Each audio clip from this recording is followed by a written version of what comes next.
안녕하세요, 크립토노마드입니다. 비트코인이 이제 좀 반등하나 싶은 모습을 보이다가 다시금 널뛰기를 하는 모습을 보여주면서 투자자들의 마음을 불안하게 만들고 있습니다. 아주 좁은 박스권 범위 안에서 좀처럼 빠져나오기 힘든 상황을 확인하고 있습니다. 비트코인은 31,000달러 중반 수준에서 잘 지지를 받았나 싶었는데 늘상 그랬듯 조금 안심하나 싶을 때 바로 3만 달러 붕괴가 이뤄졌습니다. 일단은 29,000달러 중반을 잘 지지받으려는 모습은 보이곤 있는데 한 달 내내 28,000달러에서 32,000달러 사이 이 박스권 안에서 아주 그냥 꽉 갇혀있는 모습을 보여주고 있습니다.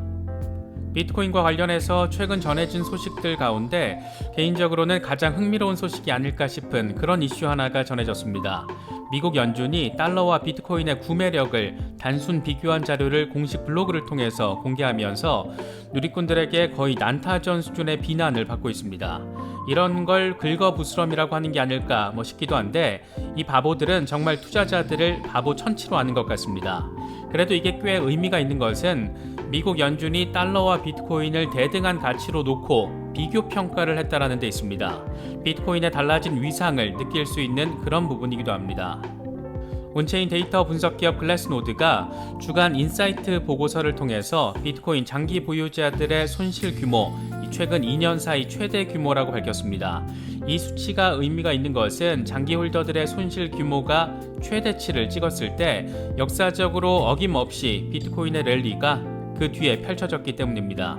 역사가 반복된다라면 이제 비트코인의 강세 랠리도 머지 않았다라는 점을 기대할 수 있는 그런 부분입니다. 올해 7월을 거치면서 하반기로 흘러갈수록 투자 시장 상황이 크게 개선될 것이다. 이런 전망의 가장 큰 전제는 인플레이션 완화를 통한 금리 인상 속도 조절입니다. 인플레이션이 이제 거진 정점을 찍었고 인플레이션 완화 정책들이 추가되면서 자연스럽게 인플레가 진정이 되고 이런 게 데이터로 확인되는 늦여름에서 초가을 사이 시기에 연준이 금리 인상 속도 조절에 나서게 될 것이고 자연스럽게 자본시장에는 호재로 작용할 것이다. 이런 기대감과 또 현실적인 상황이 깔려 있는 겁니다. 그런데 물가보다 선행해서 움직이는 세 가지 가격 지표를 보니까 어쩌면 인플레이션이 이제 정말 정점을 찍었는지도 모르겠습니다. 블룸버그 보도 내용인데 하나씩 짚어보도록 하겠습니다. 아마 비트코인 단기 흐름을 보고 있자면 답답하기도 하고 짜증도 나고 후회되시는 분들도 많으실 것 같습니다. 사실 이럴 때를 잘 견뎌내지 못한다면 결국에는 손해를 현실화할 수밖에 없게 되고 그래서 중요한 게 마인드 컨트롤인 것 같습니다. 이게 또 말처럼 쉽지 않은 것은 내가 진짜 프로젝트의 신뢰성을 확고하게 갖고 있지 않으면 말처럼 또 생각처럼 의지처럼 잘 되는 것이 아니기 때문입니다. 정말 뭐 하는데 써먹는지 모르는 듣보잡 코인이 아니라면 기관들이 투자하고 있고 또 펀더멘털이 확실한 코인 프로젝트라면 너무 겁먹을 정도로 마음을 지치게 만들 필요까지는 없지 않을까 개인적으로는 이런 마인드로 접근을 하고 있습니다. 여러 소식들 잘 참고하시면서 시장 대응 잘 하실 수 있으면 좋겠습니다. 본격적인 시작에 앞서서 좋아요와 구독 또 알림 설정 꼭 부탁드리겠습니다. 영상 제작에 아주 큰 도움 된다는 말씀 함께 드립니다. 그럼 시작하겠습니다. 먼저 비트코인 상황입니다. 비트코인은 다시 29,000달러대로 주저앉았습니다. 5월 중순부터 거진 한 달 가까이 비트코인은 28,000달러대에서 32,000달러 수준의 박스권에 꽉 갇혀있는 모습을 지속적으로 확인하며 반복하고 있습니다. 올라도 오른 게 아니고 떨어져도 떨어지지 않은 그런 이상한 상황이 어려운 상황이 이어지고 있는 겁니다. 이 같은 흐름과 관련해서 암호화폐 분석가 라크 데이비스는 비트코인은 기본적으로 5월 중순부터 횡보 거래를 하고 있다. 개처럼 옆으로 걷고 있는 비트코인은 고통의 달인이다. 이렇게 나름 유머러스하게 지금의 상황을 표현하기도 했습니다. 마이클 반데포페의 경우에는 비트코인이 저점을 휩쓴 상태에서 29,000달러를 유지한다라면 그래도 반등의 여지는 여전히 자리한다라고 볼 수 있다. 그리고 29,000달러 영역은 여전히 CME 갭에 해당한다. 이렇게 설명을 했습니다. CME 갭 수준은 대체로 채워지기 마련이기 때문에 너무 쫄 필요 없다. 지금 이런 얘기하고 있는 겁니다. 익명의 분석가 인컴샤크의 경우에도 긍정적인 감정을 내보였습니다. 인컴샤크는 우리는 이미 덤핑 상황에 대해서 대비를 했기 때문에 비트코인의 하락으로 인해서 감정적으로 당황하지 않을 것이다. 우리는 더 나은 지지가 필요했고 이제 지지를 받게 될 것이다. 이렇게 설명을 했습니다. 함께 공유한 차트를 보면 비트코인이 29,000달러대에서 지지를 받고 35,000달러대까지 반등할 수 있다는 점이 표시가 되어 있습니다. 시기적으로는 6월 중순 이후의 시점인데 연준의 금리 불확실성 해소와 맞물려서 반등이 이루어질 수 있다라고 바라볼 수 있는 그런 부분입니다. 유명 애널리스트 가운데 한 명인 데이브 더 웨이브는 비트코인이 장기 하락 추세선까지 단기적으로 상승 가능하다라는 전망을 제시했습니다. 그는 지난해 11월 고점과 올해 3월 말의 고점을 이은 장기 하락 추세선까지 비트코인이 단기 랠리를 펼칠 수 있을 것이다. 조심스러운 전망이지만 상승 채널이 깨지지 않는 한 이 단기 상승 목표가는 39,547달러다.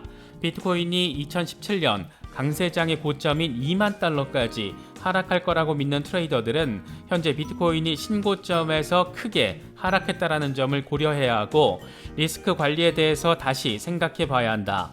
지난해 비트코인 가격이 이렇게까지 떨어질 거라고 예측한 사람은 아무도 없었다. 이렇게 강조하기도 했습니다. 그는 그러면서 상승에 대한 리스크와 하락에 대한 리스크 사이의 밸런스를 유지해야 한다. 단기 변동성을 예측하는 것은 가장 어려운 일이다. 기술적 분석에서 가장 신뢰도가 높은 것은 월간 차트와 같은 장기 지표다.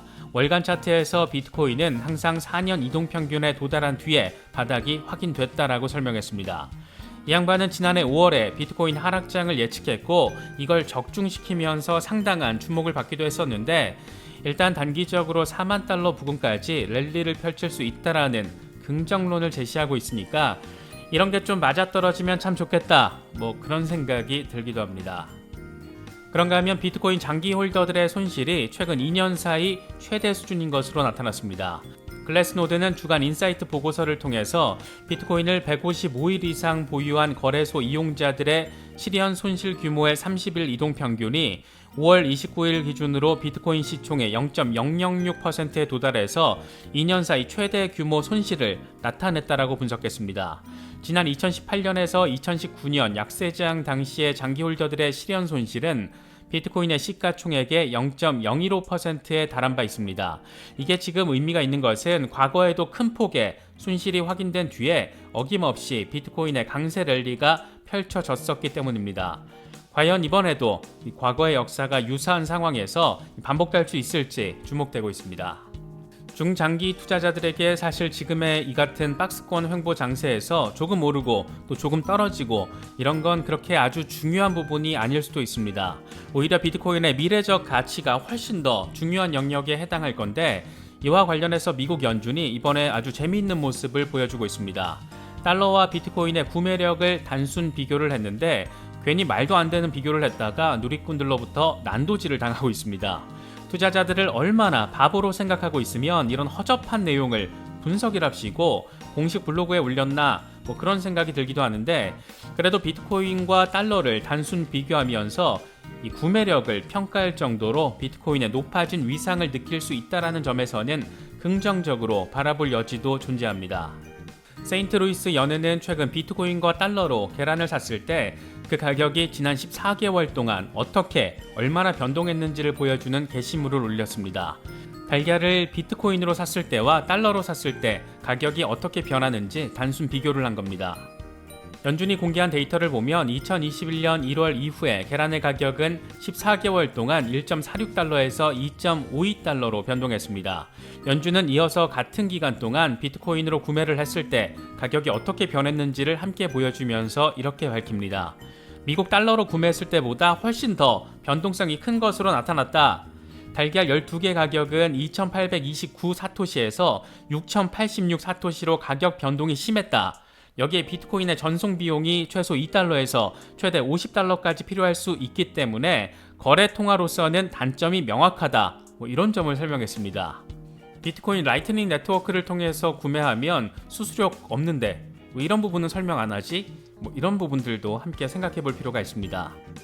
예상하시는 것처럼 트위터에서는 한바탕 난리가 났습니다. 한 트위터리어는 연준이 잊은 게 하나가 있는데 기간을 더 크게 줌아웃했을 때 상황이다. 이렇게 말을 하면서 비교 기간을 2015년으로까지 늘려서 비교를 했습니다.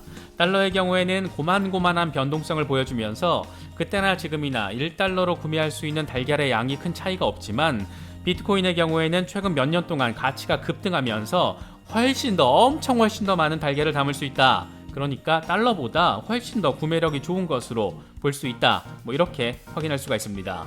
연준 연구진들보다 일반 개미 투자자들이 훨씬 더 똑똑하다라는 점, 연준은 꽤 자주 망각하는 것 같습니다. 이와 관련해서 코인텔레그래프는 이 같은 개인의 분석을 좀 더 명확하게 만들어주는 역사적으로 입증된 달러의 구매력에 대해서 평가를 했습니다. 비트코인이 처음 등장한 2009년 이후에 달러의 가치는 26%가 빠졌고 이후에 연평균 2.32%의 인플레이션을 따라가고 있다. 반면 2009년 0달러의 가치로 시작된 비트코인은 현재 29,000달러의 가치를 가지고 있다. 이렇게 좀 더 상황을 명확하게 비교를 했습니다. 왼쪽의 차트는 지금 현재 1달러의 구매력을 보여주고 있습니다. 1913년 1달러로는 허쉬 초콜릿바 30개를 살 수 있었지만 2020년에는 맥도날드 커피 한 잔 값에 불과합니다. 특히 미국의 통화 공급 M2는 2000년 2조 6천억 달러에서 2021년 19조 5천억 달러로 20년 동안 급격한 증가를 확인했습니다. 연준의 돈 찍어내기가 얼마나 급격하게 이루어졌는지를 느낄 수 있는 그런 부분입니다. 최근 연준의 행태가 재미있는 것은 비트코인에 대한 견제를 너무 눈에 띄게 하고 있다는 데 있습니다.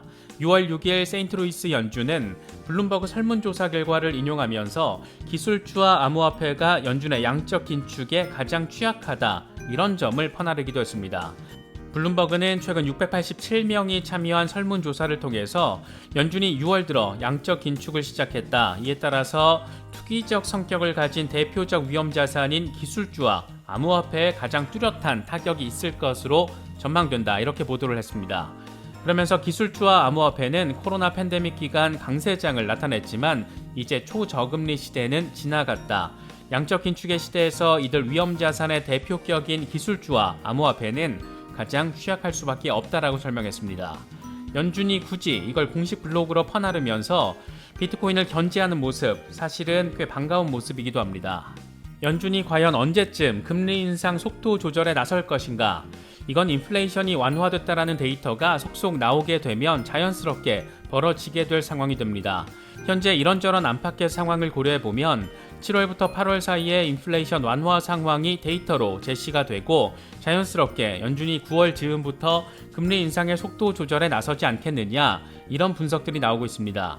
저 역시 개인적으로는 이 같은 상황을 가정하고 하반기 투자 전략을 세우고 있는 상황입니다.